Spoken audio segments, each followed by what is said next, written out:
আসসালামু আলাইকুম ভিউয়ার্স, আপনারা সকলে কেমন আছেন? আশা করি ভালো আছেন। ভালো থাকেন, সুস্থ থাকেন, সেটাই আমার একমাত্র কাম্য। স্বামী স্ক্রিন শক্তি চ্যানেলের পক্ষ থেকে আবারও একটি বিদ্যা নিয়ে হাজির হলাম। বিদ্যাটি হলো যে কোনো মানুষকে বা যে কোনো মেয়েকে দূর থেকে কাছে আনার জন্য নকশা। এই নকশাটি খুব সহজেই আপনারা করতে পারবেন। তো গ্যারান্টি, আপনারা যে কোনো মানুষকেই কাছে টেনে নিয়ে আসতে পারবেন এই নকশার মাধ্যমে। তবে আপনারা যারা নতুন আছেন আমার চ্যানেলে, ছোট্ট একটি রিকোয়েস্ট করব, আমার চ্যানেলটি সাবস্ক্রাইব করে রাখে পাশে থাকা বেল আইকনটি বাজিয়ে রাখবেন, যাতে নিত্য নতুন ভিডিও ছাড়ার সাথে সাথে আপনার মোবাইলে নোটিফিকেশনটি চলে যায়। আর যারা সাবস্ক্রাইব করে রেখেছেন তাদেরকে অসংখ্য ধন্যবাদ।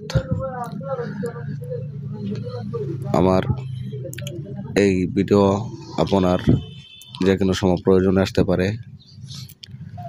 আমি আমার চ্যানেলে পরীক্ষিত যন্ত্র দিয়ে থাকি, তো আপনারা উপকৃত হবেন। তো আপনাদের মাঝে অনেকে কমেন্ট করে থাকে যে গুরুজি, আমার বাচ্চা কাচ্চা রেখে আমার ওয়াইফ চলে গেছে, অনেক দিন হয়ে গেছে বা অনেক বছর হয়ে গেছে। তো তাদের জন্য আজকের বিদ্যাটি খুবই ভালো। যাদের পরিবারের সমস্যা, পরিবার সন্তান রেখে ওয়াইফ চলে গেছে, যেসব ভাইদের জন্য, তাদের জন্য আজকের বিদ্যাটি খুব প্রয়োজন। আপনারা আশা করি উপকৃত হবেন। তো নিয়মটি শুনুন ভালোভাবে, নিয়মটি বুঝে তারপরে কাজটি করবেন। যে কোনো শনিবার দিন অথচ মঙ্গলবার অমাবস্যা পূর্ণি দেখে আপনারা এই কাজটি করবেন। আপনারা জাফরান কালি সংগ্রহ করবেন, তারপরে ডালিম গাছের ডাল দিয়ে একটি কলম তৈরি করবেন, কিছু পরিমাণ বোস পাতা সংগ্রহ করবেন। তারপরে আমি যে নকশাটি দিব, এই নকশাটি আপনারা একটি বোস পাতায় সুন্দর করে অঙ্কন করবেন। তো এই নকশাটি 3টি নকশা অঙ্কন করতে হবে। খুব ভালোভাবে সুন্দর করে দেখে 3টি নকশা অঙ্কন করবেন। তো নকশার উপরে ছোট একটি মন্ত্র আছে, এই মন্ত্রটি সহ আমি দিয়ে দিব। এই মন্ত্রটি আপনারা এই নকশার উপরে 51 বার পরে 51 বার ফু দিবেন, একবার পরে একটি ফু দিবেন। এই নকশার উপরে নকশা লেখা শেষ হয়ে গেলে তারপরে সুন্দরভাবে প্রতি নকশার উপরে 51 বার পরে 51টি ফু দিবেন। তো নকশার কাজ সম্পন্ন হয়ে যাওয়ার পরে আপনারা কি করবেন, একটি নকশা একদমে একটি কবুতর নিয়ে আসবেন কিনে, কবুতরের গলায় বেঁধে ছেড়ে দিবেন। আরেকটি নকশা একটি পুরাতন কবরে গেড়ে দিবেন। তো আরেকটি নকশা আগুন দিয়ে পুড়ে ফেলবেন। তো বিয়স এই 3টি নকশা অঙ্কন করার পরে এই 3টি কাজ আপনারা করবেন।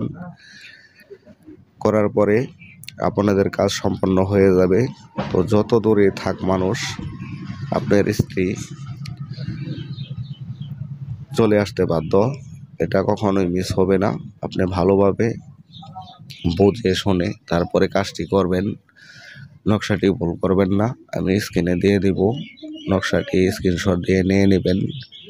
আমি যে নিয়মে বলেছি এই নিয়মেই কাজটি করবেন। তো যত দূরে থাক, আশা করি আপনার পরিবার চলে আসবে। আপনারা করে দেখুন, খুব পাওয়ারফুল। এইসব বিদ্যা মিস হয় না, আপনারা করে দেখুন,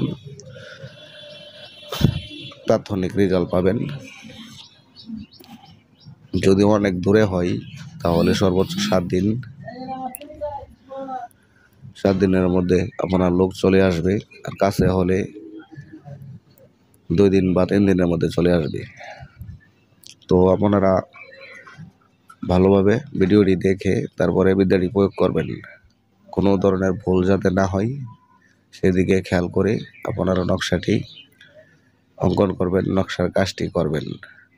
তো যারা মুসলিম আছেন তারা ওযু গোসল করে নেবেন, আর যারা অন্য জাতি ভাই বোনেরা আছেন তারা অবশ্যই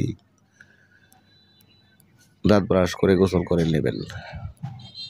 পরিষ্কার হয়ে পরিষ্কার কাপড় পরিধান করে তারপরে নকশার কাজ করবেন, তাহলে নকশা মিস হবে না, আপনার কাজ মিস হবে না, খুব ভালোভাবে রেজাল্ট পাবেন, দ্রুত কাজ হবে। তো আশা করি বুঝতে পারছেন। তো যারা আমার চ্যানেলটি সাবস্ক্রাইব করা ছাড়া আমার ভিডিও দিয়ে কাজ করেন তাদেরকে আমার অনুমতি দেওয়া নেই, আর যারা সাবস্ক্রাইব করে রেখেছেন বা করে নেবেন তাদেরকে আমি অনুমতি দিয়ে দিলাম, আপনারা কাজ করুন, উপকৃত হবেন।